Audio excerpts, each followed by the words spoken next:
salaamaaleykum sama gaay dal leen ak jàmm si Yamlixa Tech tey dañuy ñëw ak yéen dañ leen di expliquer naka ngay defaree miniature ci sa vidéo quoi vidéo yi ngay posté YouTube. boo leen xamul miniature nag mooy par exemple comme série njabar bi photo boobu ñuy affiché ci kaw bind ci ay saison 1 njabar comme noonu comme bii nii nga gis nii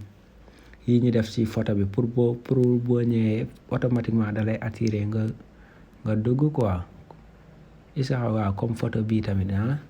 boo ko bëggee def yomb na da ngay ñëw ci plus booy mooy pour ajouter un vidéo nga def mettre en ligne une vidéo ngay laal boo laalee par exemple xaaral léegi YouTube dafa kii benn affaire boo xam soo génnee te sélectionné woo rek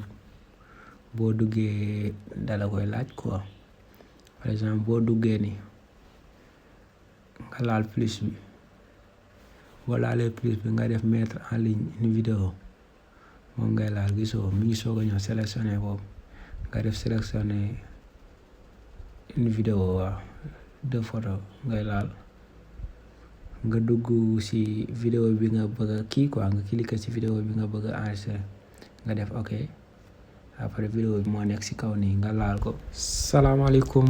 sama gaay dal leen ak jàmm. boo defee suivant sa gauche ci kaw de am na benn genre galerie bu mu la defar la ci plus moom ngay laal boo laalee léegi nag yaay xool photo bi nga ci bëgg a def quoi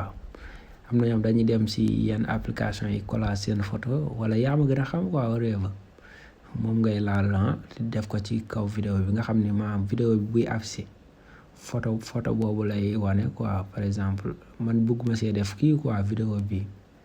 bëgguma see def miniature yaa ma gën a xam bu leen fàttee abonné ba ci notification bi vidéo bu ñëw ngeen mën ko seetaan yaa ngeen jëf sama gaay